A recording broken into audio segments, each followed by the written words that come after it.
तमाम अटकलों के बीच देर रात हमास ने इजरायली बंधकों के दूसरे बैच को रिहा कर दिया है और दूसरे बैच में 13 इजरायली और 4 विदेशी नागरिक शामिल हैं। इससे पहले सीजफायर के दूसरे दिन हमास ने बंधकों के दूसरे बैच की रिहाई को टाल दिया था। हमास का आरोप था कि इजरायल युद्ध विराम की शर्तों को तोड़ रहा है और उत्तरी गाजा में ट्रकों की एंट्री नहीं होने दे रहा है। साथ ही इजरायल कई जगहों पर गोलाबारी भी जारी रख रहा है। जवाब में इजरायल ने धमकी दी थी कि अगर तय समय पर बंधक रिहा नहीं किए गए तो वो अपना ग्राउंड ऑपरेशन फिर शुरू कर देगा।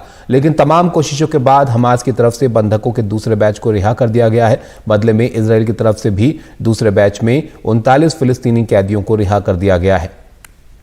समझौते के मुताबिक हमास की ओर से 50 इजरायली बंधकों को रिहा किया जाना है, जबकि बदले में इजरायली जेल से करीब 150 फिलिस्तीनी नागरिक रिहा किए जाएंगे। इस दौरान गाजा में मानवीय सहायता ट्रकों की एंट्री भी हो रही है। इस बीच इजरायल की तरफ से भी यहां पर इस पर नजर बनाए हुए वो रखे हुए हैं। उमा शंकर सिंह हमारे सहयोगी हमारे साथ जुड़ गए हैं। उमा, बताइए वहां की स्थिति को और कैसे ये समझौता जो है आगे बढ़ रहा है।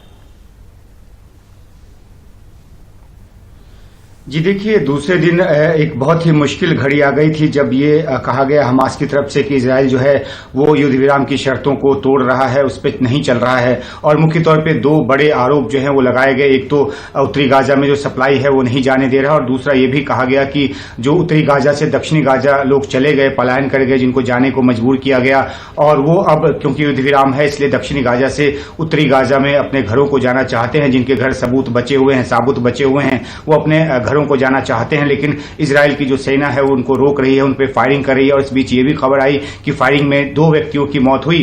तो इस तरह के आरोप लगाए गए और बड़ा आरोप यही था कि उत्तरी गाजा में रसद नहीं जाने दी जा रही है। लेकिन इसके बाद जो यूएन की एजेंसी है उसने ये कहा है कि 61 ट्रक जो है वो उत्तरी गाजा को गया है, शनिवार को पहुंचा है, और जो कुल 196 ट्रक जो है वो राफा बॉर्डर से युद्ध विराम लागू होने के बाद जो है वो गाजा पट्टी में घुसा है। और उसमें से 61 ट्रक जो है वो उत्तरी गाजा में गया है, जिसमें खाने पीने की चीजों के साथ जो इमरजेंसी मेडिकल सप्लाईज है, दवाएं हैं, ये इस तरह की चीजें जो है उत्तरी गाजा को भी गई है।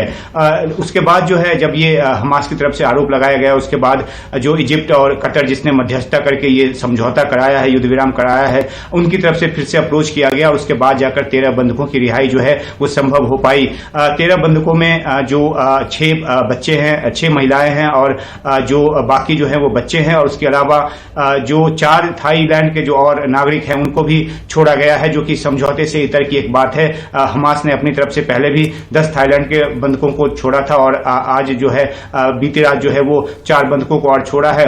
दूसरी तरफ जो है 39 जो फिलिस्तीनी कैदी हैं उनको इजरायल की तरफ से रिहा किया गया है और वो वेस्ट बैंक पहुंच गए हैं। लेकिन इस बीच देखने में ताबिश ये भी आ रहा है कि जो बंधक छूट कर आ रहे हैं उनके परिजन तो काफी खुश हैं, उनके लिए तो एक दूसरी जिंदगी जैसी बात है। लेकिन समझौते के तहत 50 बंधकों को ही आना है और बाकी के जो बंधक रह जाएंगे उनके परिजन जो हैं उन्होंने फिर से एक बार तेल अवीव में प्रदर्शन करना शुरू कर दिया है। हजारों की तादाद में वे तेल अवीव में जुट रहे हैं और उनकी मांग ये है कि तमाम बंधकों को रिहा कराया जाए। इस बात को लेकर पीएम नेतन्याहू पर पहले से भी काफी दबाव रहा था। लंबे चले बातचीत के बाद जब 50 बंधकों की रिहाई 4 दिनों में होना तय हुआ है, तो बाकी जो बंधक हैं उनके परिजनों को भी ये लगता है कि उनके परिजन आखिरकार क्यों बंधक रहे, उनको क्यों ना छुड़ाया जाए। लेकिन ये देखने की बात होगी कि क्या समझौता आगे बढ़ाने को हमास तैयार होता है। इजरायल ने अपनी तरफ से ये एक ऑफर देके रखा हुआ है कि अगर 50 की बजाय 100 बंधकों को छोड़ता है तो इजरायल भी जो है वो 150 की बजाय 300